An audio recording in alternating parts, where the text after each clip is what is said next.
es una serie de videos, el primero de una serie de videos, donde vamos a estar hablando de distintos tipos de funcionamiento en el cerebro, las neurodivergencias. Y las neurodivergencias, digamos que es una forma de funcionar distinta de los cerebros y que por lo tanto afectan la forma en la que sientes, en la que piensas, en la que interpretas y en la que te relacionas con el mundo de una manera distinta. Es interesante y es importante que hablemos de esto porque la mayoría de estas neurodivergencias no son obvias, por lo que probablemente tú o yo tengamos alguna de estas y no lo hayamos sabido hasta este momento. Probablemente no, porque también se siente algo diferente, pero puede que te sientas diferente y que no sepas qué era porque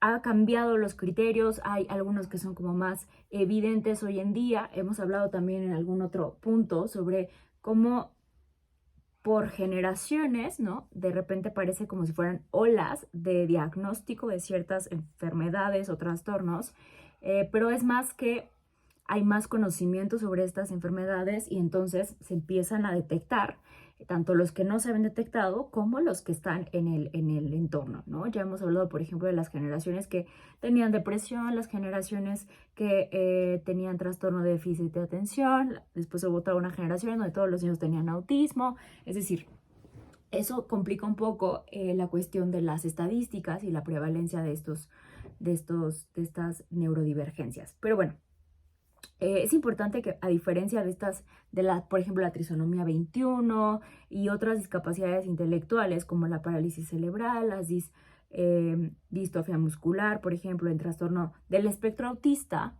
no es algo que sea evidente, por lo que en su aspecto más funcional, es algo que, repito, tú y yo podríamos tener y que no lo tuviéramos de todo diagnosticado. Y que, por lo tanto, también tú podrías presentarte o encontrarte con una persona así en la vida diaria, tu novio, tu pareja, tu papá, tu primo, quien sea, y no lo tuvieras como tan claro porque no es evidente a simple vista.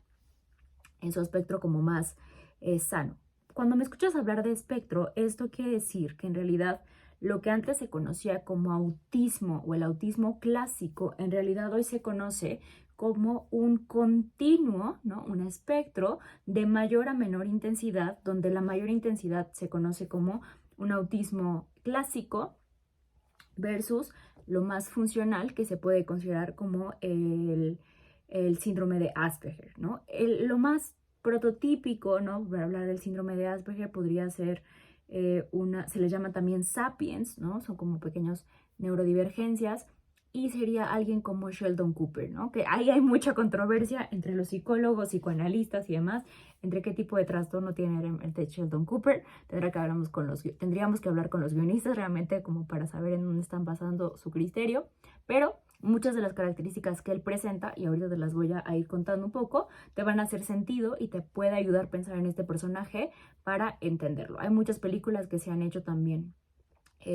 Hay otra que se llama Rain Man, si no mal recuerdo, que él tenía un autismo mucho más clásico.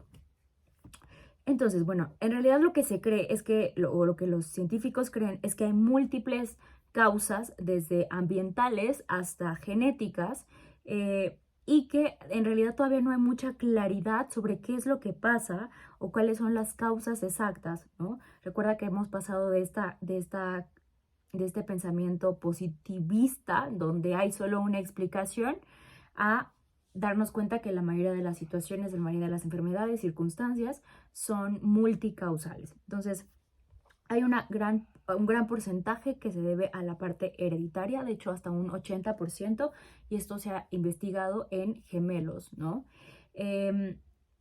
También, por supuesto, es muy probable que si tu papá, tu tío, alguien mucho, muy cercano a ti lo haya tenido, probablemente tú también lo tengas, pero también hay otros aspectos importantes del contexto, como las categorías, bueno, se dividen en categorías prenatales, en las natales y en las postnatales, ¿no? Que van desde la salud de la madre, la edad de la madre, el padre también, el uso de algunos medicamentos, el peso muy bajo al nacer, Y después entran todos los postnatales, que en realidad ahí es donde no se sabe muy bien.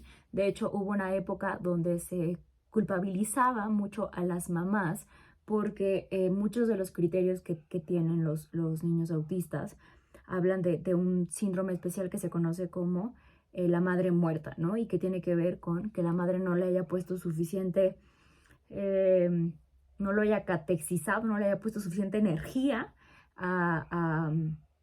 al hijo, y hay una relación como muy ambivalente, que en realidad no es solo la causa, pero muchas veces sí puede ser como parte de la consecuencia que hay. Entonces por eso también es importante que las personas, las familias que tienen a un personaje, a una persona autista en casa, tomen terapia familiar, porque al igual que cualquier otra enfermedad, esta que es mucho más abarcativa, impacta a nivel familiar de maneras importantes, ¿no? Entonces, algo de las características que se considera como más básicas es que la sintomatología empieza o suele empezar en la infancia y por ahí de los 3 años.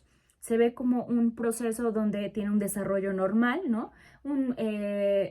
Empieza a tener los primeros balbuceos, los primeros contactos de la mirada, la sonrisa, estos hitos de desarrollo que se van teniendo, que tiene cualquier niño normal, ¿no? Ya sabes, cada 28 días llevarlo con el pediatra y todo va avanzando bastante bien hasta que de repente, ¿no? Por ahí antes de los 3 años, hay algo que no sabemos, que repito, qué es lo que pasa, que hay una regresión, ¿no? Que deja de poder tener esos desarrollos que ya había adquirido, que los pierde, y que entonces ya no puede seguir progresando. Hoy en día, en realidad, te repito, este espectro se conoce como, o se engloba más bien a 5 distintos síndromes que van desde el trastorno autista, ¿no? El clásico, el síndrome de Asperger, que está hasta acá, el síndrome de Rett, ¿no? O Tourette, también entran por aquí en esta parte, el síndrome de desintegración sensorial, que es un poquito más funcional. Aquí esta es importante. Bueno, imagínatelo, porque acá te lo estoy haciendo. Y en medio más o menos está un trastorno generalizado del desarrollo no específico, ¿no? Que acá en realidad mandan a todo aquello que no saben dónde más ponerlo, lo ponen acá.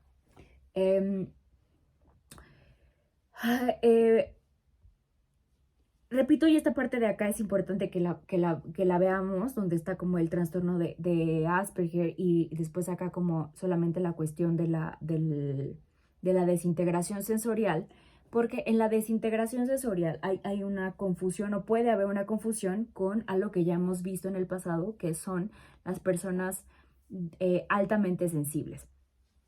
No solamente quiere decir que sean personas como muy sensiblonas y que lloren por todo, ¿no? Ya hablamos específicamente de esto, y que digamos, para mí la definición como más básica o más simplista, donde podríamos hablar de lo que son personas que vivimos, porque sí soy yo, la vida en alta definición. Por ejemplo, una de las características que ahorita lo vamos a ir viendo es que como tienen la vida en alta definición, también se puede confundir con otra cosa importante, que son las personas introvertidas. Entonces te invito a que si tienes confusión con respecto a esto que te estoy hablando, revises ese contenido donde ya te hablé sobre lo que son las personas altamente sensibles, y cheques mi bibliografía o me preguntes.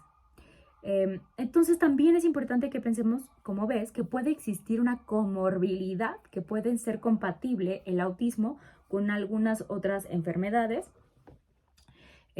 Por lo general también hay muchas enfermedades asociadas con esto en la parte de la nutrición. Ahorita te voy a explicar un poquito por qué. Y también puede haber una comorbilidad con una deficiencia intelectual, ¿no? En los aspectos más bajos, y justo en todo lo contrario, en todo lo que se conoce como el síndrome de Asperger, son personas que tienen un coeficiente intelectual muy alto, pero en todas las habilidades sociales, de lenguaje, pueden ser muy torpes. Esa podría ser como muy deficientes, por decirlo de alguna forma. Entonces, hay de hecho 11 categorías para el diagnóstico. Es importante que acudas con un médico, no solamente con un neurólogo, sino con un neurólogo, y también tienen que hacerle varias pruebas clínicas, ¿no? No solamente es un estudio el que se le hace o una prueba sanguínea, tienen que hacerle varias diferenciaciones del diagnóstico. Hay una prueba específica de esto que los especialistas psicólogos en educación hacen y con las capacidades en desarrollo hacen, pero algunos de los síntomas son no poder, por ejemplo, combinar alimentos. Te cuento porque estuve trabajando en una clínica cuando empezaba en mis prácticas, y no pueden combinar alimentos como por ejemplo por colores, ¿no? Entonces tienen temporadas donde comen de un solo color, ¿no? Entonces toda la comida tiene que ser roja, ¿no? Entonces tienes a las mamás cocinando, o los papás cocinando todo de rojo. Solamente come, por ejemplo, las papas, pero las papas tienen que estar fritas y tienen que estar en julianas, ¿no? O sea, como si fueran a la francesa. Si están aplastadas, si son hash, si son de cualquier otra preparación, no las comen, aunque tengan el mismo sabor, no les gusta porque tienen los sentidos muy agudizados y no alcanzan del todo a desarrollar la papila gustativa, entonces tienen predilección por algunos u otros sabores y también por algunas figuras y otras no. No combinan, por ejemplo, alimentos, todo lo comen por lo general por separado, pueden no tolerar muchas sensaciones, ¿no? O sea, como por ejemplo, algo tan simple y tan básico para nosotros que puede ser como el ponerte desodorante o bañarte, para ellos puede ser algo muy desagradable, por lo que pueden tener muy malos hábitos de limpieza. Lavarse los dientes no tienes una idea, la batalla. Hacen muchos rituales, ¿no? Que podría confundirse, por ejemplo, en la parte más normópata con una persona con TOC, ¿no? Con trastorno obsesivo compulsivo.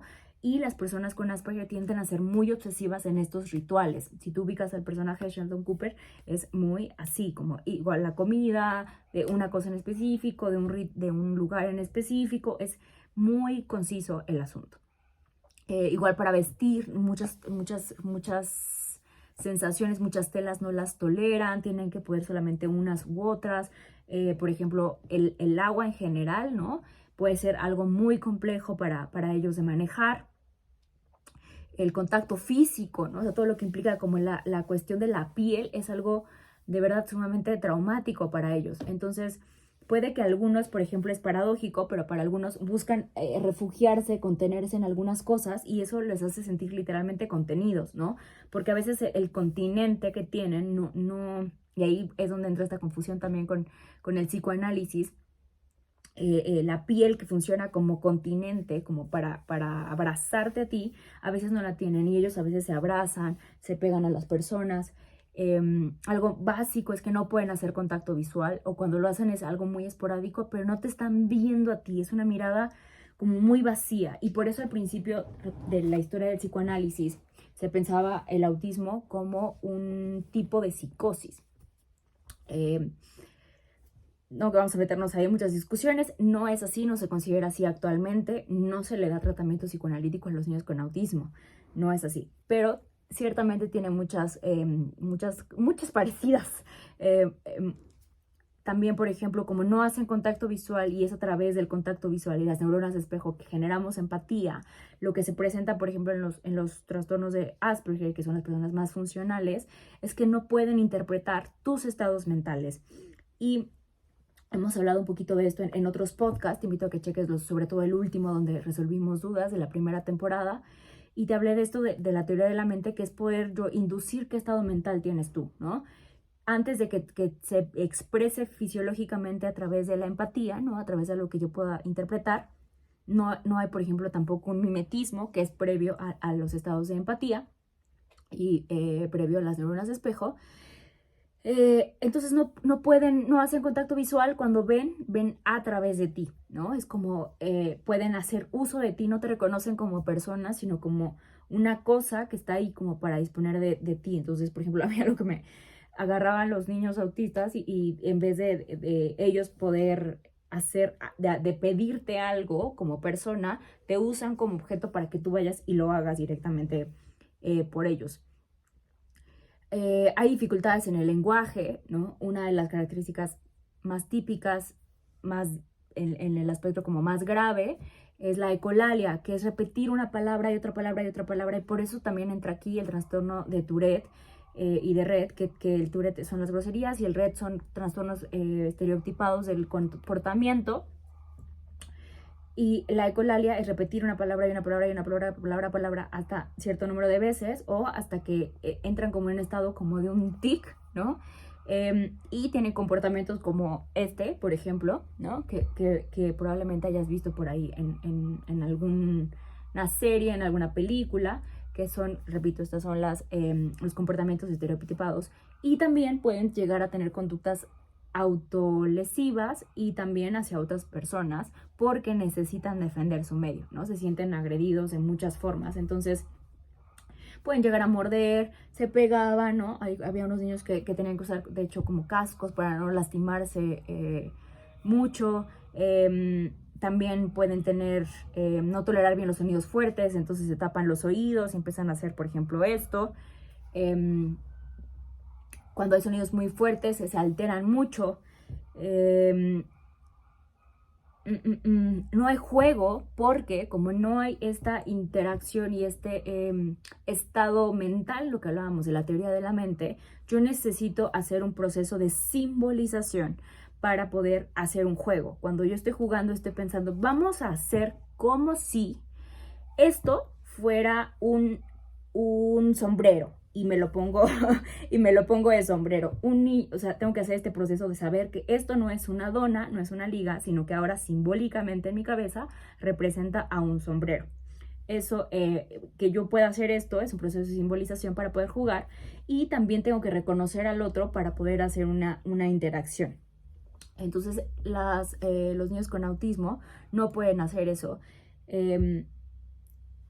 Esto también se puede ver en las personas autistas que son muy literales, ¿no? No llegan a tener un pensamiento abstracto, por lo que cuando se les es difícil o se les dificulta, por ejemplo, hablar ahí se me fue, de un proceso de, por ejemplo, hacer una rima, hacer una poesía, ¿no? Se me fue la palabra, empieza con M.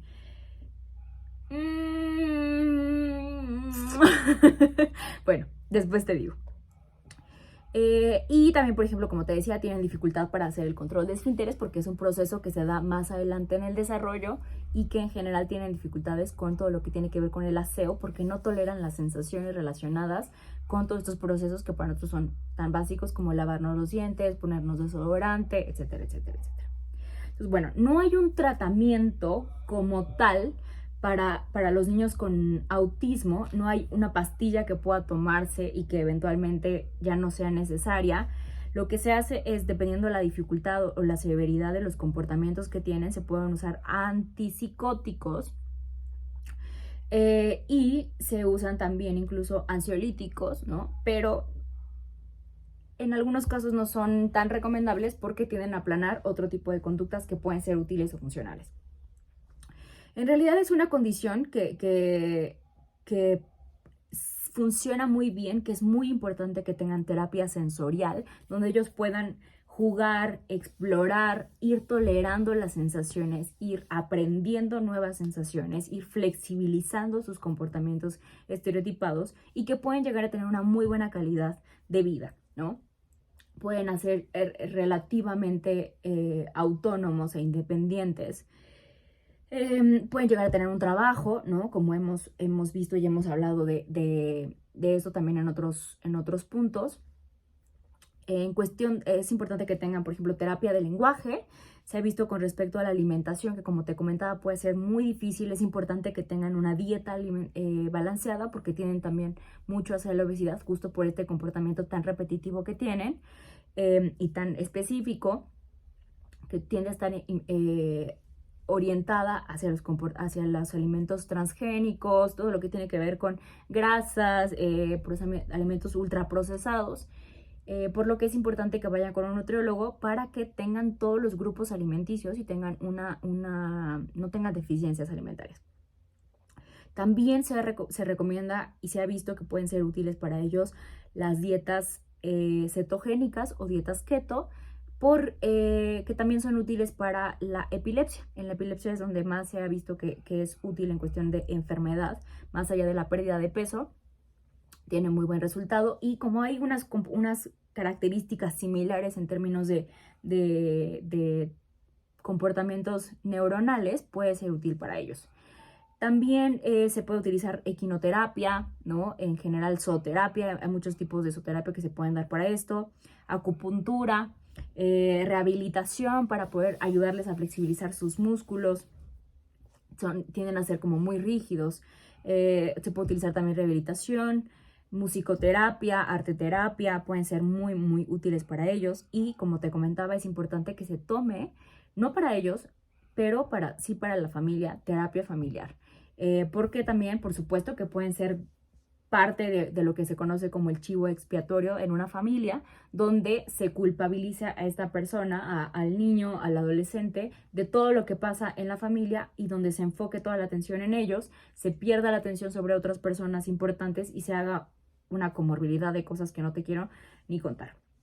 Pues bueno, en un futuro vamos a hablar un poquito sobre cómo se ve el autismo en adultos, ¿no? Que también eso es importante. Y repito, te invito a que cheques el video sobre las personas altamente sensibles para que puedas pensar un poquito más de esto y ver cuáles serían las diferencias en los aspectos más funcionales de ese trastorno. Vamos a ir hablando de esto. Si tienes dudas, por favor, déjamelas abajo. Yo sé que es algo como no tan común, pero probablemente puedas pensar en alguien de tu vida. Yo recuerdo que algunas de las características yo las tenía, como no mezclar la comida, no tolerar muy bien algunas sensaciones, todavía no las tolero.